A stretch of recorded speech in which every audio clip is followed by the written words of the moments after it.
Echo was a beautiful nymph that lived in the forest. She was fond of the woods and hills, but Echo had one failing. She was fond of talking, and whether in chat or argument, would have the last word. The goddesses favored me so much. And why is that? Because I devoted to woodland sports. One day, Hera was seeking her husband until she asked to some nymphs. Echo by her talk contrived to detain the goddess till the nymphs made their escape. I am looking for Zeus. Oh, Hera, our queen! Do you see? Do you happen to know Artemis? Yes. Do you even know that she is the goddess of the hunt? Yes. Have you? She favored me so much. I even attended one of her hunt. But Hera is not patient, so she passed a sentence upon Echo in these words.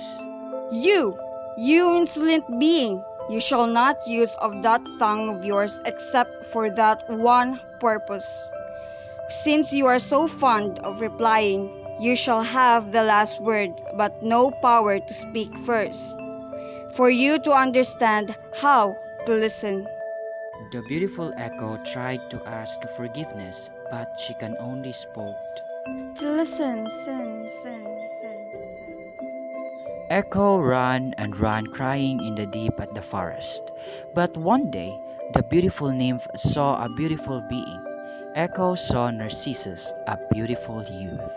She loved him and followed his footsteps. Oh, how much long should I have to address him and win him to converse? But it was not in my power. But still, she waited with impatience for him to speak first, and had her answer ready. Echo did not know that Narcissus was exceptionally proud and despised who loved him. Narcissus heard a footstep and shouted, "Who's here?" Here. Narcissus looked around but confused, seeing no one. Narcissus shouted, "Why do you run from me?" And Echo repeated what Narcissus had said. From me. "Let us meet together." Echo, very eager to reply, repeated. Let's meet. She exits from her hiding in order to hold Narcissus, but Narcissus ran away from Echo's embrace and said, "I may die first before I belong to you," and then ran away from Echo. I may belong to you. Heartbroken, Echo spent the rest of her life lonely and crying until all that her voice was left. Nemesis, the goddess of revenge, learned about this story and decided to punish Narcissus by luring him to a pool of water, where he caught sight of his own self reflecting. He was captivated by his own reflection. "Oh, what a charming you are! You are. How did I even live without knowing your name?" Your name. He did not realize that he is looking in his own reflection, because any words of love would matter in his reflection. Echo would repeat around him.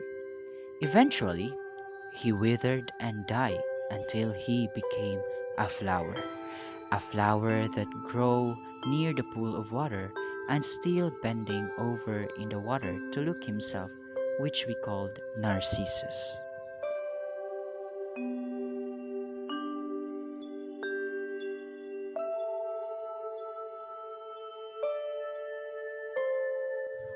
Clytie was a water nymph and once a lover of god of the sun, Apollo. But she was abandoned by Apollo and it angered her. Oh, my love, why did you leave me?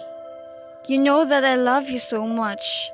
I also know that you love me dearly. Aha! You were charmed. You were charmed by her. I have to do something for you to come back to me. So she pined away, sitting all day long upon the cold ground, with her unbound tresses streaming over her shoulders.